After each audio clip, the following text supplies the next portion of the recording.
And I thought, kind of going back to what LaNorris, you talking about LaNorris, I thought he looked his best on that third quarter drive where they kind of drove down the field and eventually ended up kicking a field goal because they got backed up in that goal line. But he looked really good in that drive because he had time in the pocket. He stepped into his throws, made some really nice throws on that stretch.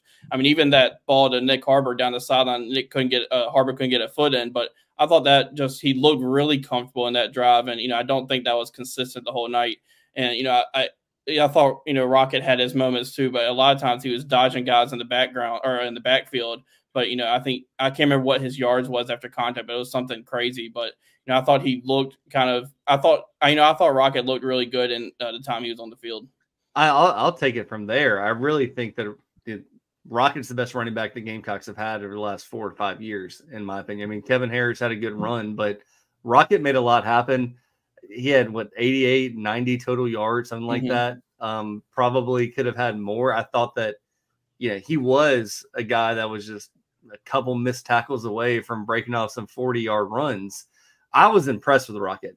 That's just me. I thought with LaNorris, look, I'm still very high on LaNorris Sellers.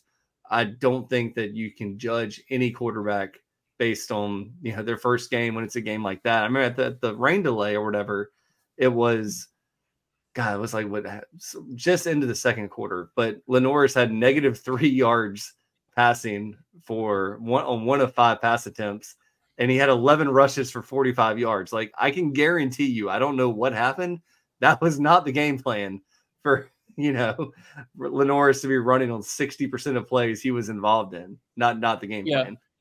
It would have been good to see him, going back to Rocket, it would have been good to see, what he could do in the screen game too. Because I thought there was one play, I think it was a little bit earlier in the game. It was like a 2nd and 21. They'd gotten backed up, and he got pretty much them back to, serviceable down on 3rd down to where they can get it. Which, speaking of that, I think their average 3rd down distance, South Carolina was 3rd and 7 in that game. So, I mean, that's putting a lot on LaNorris Sellers in that 3rd down. And I think the Old Dominion defense has kind of just feasted on that and brought pressure each time. Yeah, 100%. I think the Rocket looked good.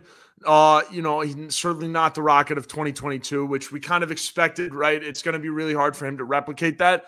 But again, the best back in the running back room, the one thing that I would have expected to see more of was Oscar Attaway, right? Obviously, LaNorris carried it 22 times. So I expected, the quarterback number to be dropped down a little bit and then use the depth that you have in this running back room. I believe Attaway only carried for 4 times, and Juju got involved a couple times as well. But I think that was for me at least, that was the whole purpose of bringing in all these running backs, is because you have the stud Rocket, but then you also have really capable guys in Juju McDowell and Oscar Attaway. So I expected a little bit more out of that.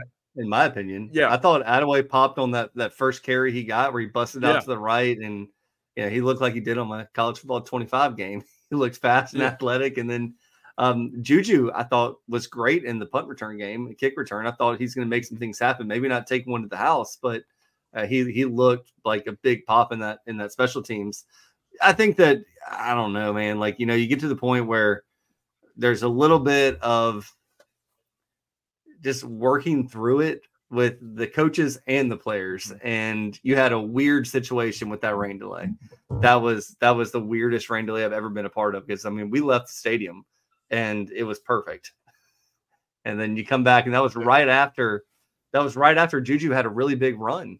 And kind of, I don't know if LaNorris clipped him or, he got sniped by the grass, but then all of a sudden all momentum was gone, and you come back in, it's like 2 halftimes.